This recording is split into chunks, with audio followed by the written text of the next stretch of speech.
तो दोस्तों मैं पुष्पेंद्र लोधी सच हमेशा नीट के साथ। तो दोस्तों आज हम ऐसी शख्सियत से मिलाने वाले हैं जो छप्पन जबेरा विधानसभा क्षेत्र में बच्चों से लेकर बुजुर्ग तक इनका नाम जानते हैं। इनका नाम है रूपेश सेन। तो सर आपका बहुत बहुत स्वागत है हमारे इस न्यूज़ चैनल में। बहुत बहुत धन्यवाद आपका जवेरा आगमन पर, जो आपने जवेरा आकर और यहाँ की रिपोर्ट तैयार की है, बहुत धन्यवाद करता। सर इसके अलावा आपको तो छप्पन जबेरा विधानसभा में तो सब जानते ही हैं, इसके बाहर भी जानते हैं, लेकिन कुछ हमारे इस दर्शक हैं जो उस जिले के बाहर के हैं, तो उनको आप अपने बारे में बताइए थोड़ा, ताकि वो भी आपको जान सकें। क्योंकि मैं तो भारतीय जनता पार्टी में शुरू से काम कर रहा हूँ, करीब 40-42 साल मेरे को काम करते हो गए हैं और पार्टी के लिए हमेशा समर्पित रहा हूँ और लगातार शुरू से ही भारतीय जनता पार्टी का काम किया है। भारतीय जनता पार्टी के अनेक पदों पर मैं रहा हूँ और काम करने के आधार पर मुझे पद मिलते रहे। वर्तमान की अगर हम बात करें तो आज मैं जिले में उपाध्यक्ष भी हूँ और जवेरा विधानसभा का संयोजक भी हूँ। सर आप 40 साल दोस्तों कम नहीं होती है, 40 सालों से सेवा कर रहे हैं जनता की, तो राजनीति में आने की और साथ में सामाजिक कार्य करने की प्रेरणा कहाँ से मिली आपको? क्या है, 1992-94 में गांव का सरपंच बना था, तो चूंकि उस समय नए थे तो अपने आप लगता था कि जोश रहता था काम करने का। जब पंचायत के अंदर अपन ने सरपंची चलाई और लोगों की पीड़ा को समझा, गांव-गांव में जाकर घर घर जाकर उनको समझा, तो लगा कि यार वास्तव में राजनीतिक जीवन में यदि कोई मूल मंत्र है तो वो समाज सेवा करने का एक आधार है। गरीब से गरीब व्यक्ति से जब मुलाकात होती है, उनकी पीड़ा जब समझ में आती, तब एहसास होता है कि राजनीतिक जीवन में हमें क्या करना चाहिए। वही मेरी प्रेरणा थी और मैंने उसी संकल्प को फिर आगे बढ़ाया। सर इसके अलावा देखा जाए तो 40 सालों से आप जनता की सेवा कर रहे हो, तो आपने अभी तक किस किस तरह की लोगों की सेवा की है? मुझे यदि आपसे घटना सहज बात करूं तो एक बहुत दुखद घटना मेरे सामने आती थी। क्योंकि जवेरा विधानसभा है, वो जवेरा विधानसभा का जवेरा ब्लॉक है। जवेरा ब्लॉक में करीब 70 ग्राम पंचायतें आती हैं और जो मूलतः चाहे हमारा बनवार घटेरा हो, चाहे भजिया और सिंगापुर संग्रामपुर हो, मौड़ी मानगढ़ हो, वहाँ से जब पीड़ित लोग आते हैं, किसी ने फांसी लगा ली, किसी आत्महत्या कर ली, किसी का एक्सीडेंट हो गया, तो वो रात में जवेरा आते थे। उनका पोस्टमार्टम जवेरा में होना होता था। तो करीब एक लाश के साथ 10-12-15 लोग आते थे। जब उनके पास हम जाते थे, उनसे मिलते थे, उनकी पीड़ा को समझते, तो रात में पड़े रहते थे। तो लगता था हम उनकी व्यवस्था करते थे, खाना की, भोजन की, रुकने की, सुबह उनका पीएम कराना, उनको घर भेजना। तो ये बहुत दर्दनाक घटनाएं थी और यही संकल्प लेकर मैं आगे बढ़ा और यही सेवा उनकी करता रहा। बीच में जो भी कोई दौर आते हैं, जैसे मैं कोरोना का काल की हम बात करें तो हमारे यहाँ बाहर से यात्री आते, दिल्ली से, हरियाणा से, पंजाब से रोज निकलते थे लोग यहाँ से, और उनकी गाड़ियाँ खराब हो जाती थी, तो उनकी भोजन की व्यवस्था करना, उनकी रुकने की व्यवस्था करना। कोरोना कॉल सेंटर हमारे यहाँ बना था, तो कॉल सेंटर में जाना, उनकी चाय नाश्ता की व्यवस्था करना, उनके हालचाल को पूछना और उनके बीच में रहना। माने उनके परिवार के लोग भी उनसे बात नहीं करते थे, वो मैं जब उनसे मिलता था, बात करता था, तो पता चलता था बाद में यही तो मरीज है कोरोना के जिससे हम बात करते।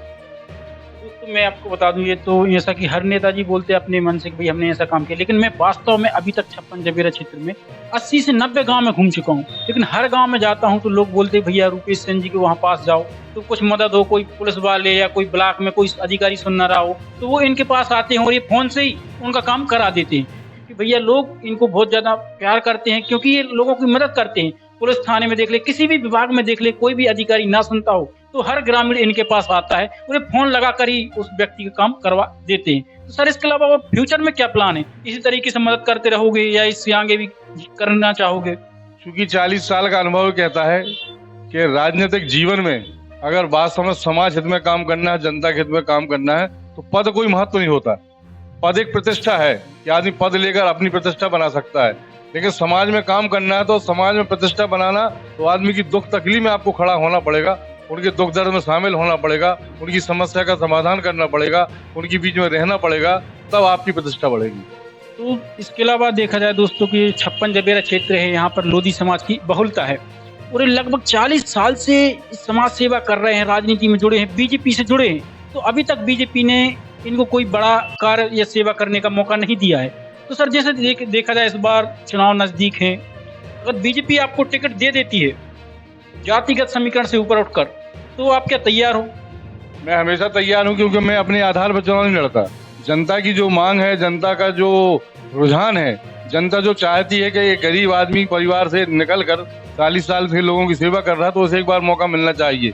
मेरा चुनाव तो जनता के ऊपर है, जनता की भावना से मैं जुड़ा हुआ हूँ, क्योंकि जनता का ही संकल्प है।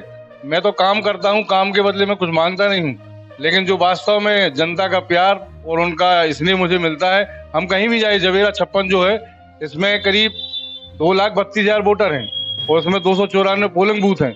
ऐसा कोई पोलिंग बूथ नहीं है जिससे मेरा संपर्क ना हो, जहाँ मेरा जाना आना ना हो। तो मैं तो जनता के आधार पर ही चुनाव लड़ने की बात करता हूँ।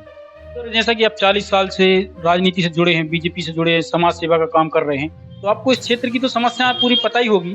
तो वो कौन से मुद्दे हैं जो आप विधायक बनने के बाद सबसे पहले उन पर कार्य करोगे? मौका देती है जनता आपको, तो मैं बीजेपी पार्टी, कौन से मुद्दे रहेंगे सबसे पहले जो निपटाओगे? जनता मौका देती है, पार्टी मौका देती है, तो मूल से जो जवेरा के अंतर्गत, जवेरा पूरी विधानसभा के अंतर्गत जो हमारा युवा है, पढ़ा लिखा वर्ग है, जो बेरोजगार आज है और उसके परिवार के माता पिता अपनी जायदाद बेच के उसकी योग्यता में लगाते हैं, परीक्षा में लगाते हैं कि हमारा बच्चा आगे बढ़ेगा, तो मैं चाहूंगा कि क्षेत्र में कोई ऐसा बड़ा फैक्ट्री का निर्माण करेंगे ताकि हमारे यहाँ के 1,000-2,000 बच्चे उस युवा रोजगार पा सकें। एक और देखा जाए सर कि राजनीति में लोग बोलते हैं कि भैया धैर्य रखो, आराम से कोई भी पार्टी हो आपको सेवा का मौका देगी, लेकिन 40 सालों तक आपको पार्टी ने ऐसा कोई बड़ा सेवा का मौका करने का दिया नहीं है। तो इस बार जैसे पार्टी टिकट नहीं देती है आपको, तो क्या आप वो अलग स्वतंत्र रूप से चुनाव लड़ोगे या फिर पार्टी के साथ ही बनोगे? चुनाव लड़ने की इच्छा बिल्कुल नहीं है, क्योंकि पार्टी महत्वपूर्ण होती है और पार्टी में व्यक्तिगत रूप से हमारी जो छाप और पहचान है वो पार्टी ही है। यदि इतने वर्षों से हम काम कर रहे हैं तो पार्टी के आधार पर काम कर रहे हैं। टिकट किसी को भी मिलेगी, मैं भारतीय जनता पार्टी का काम करूंगा और समाज सेवा के लिए चाहे पद पर रहें या न रहें, लेकिन समाज में सेवा करने का मेरा जो दायित्व है, जो लक्ष्य है, उसे पूर्ण करूंगा। इसके अलावा मैंने ये भी सुना सर कि आपकी डायरेक्ट शिवराज सिंह चौहान जी से संबंध है, व्यक्तिगत संबंध है? मेरे व्यक्तिगत संबंध है, क्योंकि वे मुख्यमंत्री नहीं थे उस समय, हम लोग पार्टी में पदाधिकारी थे, तो यहाँ उपचुनाव था, तो माननीय शिवराज सिंह इस क्षेत्र में आए थे, तो मैं उनकी पैरवी कर रहा था, उनकी सभा तैयार करवाता था, व्यवस्था करते थे, तब आगे वो भाषण देते, तो मेरा व्यक्तिगत उनसे लगाव भी है और व्यक्तिगत मेरी पहचान भी है। और इसके अलावा देखा जाए सर तो जो वर्तमान विधायक हैं धर्मेंद्र लोधी, तो इनके कार्यकाल के बारे में क्या करना चाहते हैं आप? जो वर्तमान विधायक धर्मेंद्र जी हैं वो निश्चित रूप से सहज और सरल विधायक हैं। उन्होंने क्षेत्र के लिए बहुत कुछ किया है, विकास के कार्य किए हैं। विकास के कार्य हमको आपको गिनाएंगे तो आप वास्तव में दंग रह जाएंगे कि ऐसे ऐसे काम जो पूर्व में नहीं हुए, आजादी के बाद नहीं हुए, वो आज इस विधानसभा जवेरा 56 में माननीय धर्मेंद्र लोधी ने कराए। और इसके अलावा इससे पूर्व विधायक थे जैसे प्रताप लोधी, इनके कार्यकाल के बारे में दो सब? प्रताप सिंह का भी कार्यकाल अच्छा रहा है, उनका भी नेचर अच्छा रहा है, अच्छे व्यक्ति हैं वो। इसके अलावा सर लास्ट क्वेश्चन की आप अपने राजनीतिक सफर के बारे में बताइए, कहाँ से शुरू किया और कहाँ तक इरादा है जाने? राजनीतिक सफर तो शुरू हो गया, अब तो अंतिम दौर चल रहा है, क्योंकि 62-63 साल की उम्र है, लेकिन जब तक ईश्वर की कृपा रहेगी, जनता का आशीर्वाद रहेगा और जब तक मेरे अंदर सांस रहेगी, तो समाज सेवा और जनता के हित में काम करता रहूंगा। यह मेरा संकल्प भी है और ये सोच भी है। और हर व्यक्ति के लिए, चाहे वो राजनीतिक दल का कोई भी व्यक्ति हो, हमारा दल से विरोध हो सकता है लेकिन दिल से विरोध नहीं है। चाहे वो किसी भी राजनीतिक दल के लोग हों, हम सबके साथ हैं, वो हमारे साथ हैं और कंधा से कंधा मिलाकर हम लोग चलते हैं। उसमें कहीं कोई तो वही बात नहीं होती है, जनता की सेवा करना ही हमारा लक्ष्य है। इसके अलावा सर इस क्षेत्र की जनता को कुछ संदेश देना चाहते हो? संदेश यही है कि भारतीय जनता पार्टी की सरकार आप सब बनाएंगे, क्षेत्रवासी जो जिसको टिकट मिलेगा उसे हम सब जिताएंगे, तो हमारे क्षेत्र का विकास होगा। जो अधूरा काम इस क्षेत्र में है, जो लोग चाहते हैं, उसकी पूर्ति होगी। और यहाँ पर हमारे जो राजनीतिक दल के लोग रहे हैं, चाहे हमारे माननीय सांसद प्रहलाद पटेल जी हों, चाहे धर्मेंद्र जी हों, उन्होंने अनेक काम इस क्षेत्र के लिए किए हैं। मैं सांसद जी का आपसे बात करूं, चाहे हमारे सिंगौरगढ़ का किला जो है आप देख रहे हैं, उसके निर्माण के लिए उन्होंने राशि दिलवाई। रानी दुर्गावती जो स्थली श्रीरामपुर में बनी है, 15 लाख देकर वहाँ का सौंदर्यीकरण कराया। गोबरा के पास जो गौशाला का निर्माण चल रहा है, 20 लाख रुपए माननीय सांसद ने अपनी राशि दिया, 10 लाख रुपए माननीय विधायक जी ने दिया। तो ऐसे बहुत से काम है जिनकी चर्चा करना बहुत लंबी बात होगी। दोस्तों इसके अलावा कुछ और आपके इनसे सवाल हो और जो आप पूछना चाहते हो तो हमें कमेंट कीजिए, हम फिर से आएंगे और फिर से इनसे वही सवाल जानेंगे। तो सर आपका बहुत बहुत धन्यवाद कि आपने अपना हमें कीमती समय दिया। मैं भी आपका बहुत बहुत धन्यवाद करता हूं कि आपने मुझे अपने चैनल पे बोलने का मौका दिया। बहुत बहुत धन्यवाद।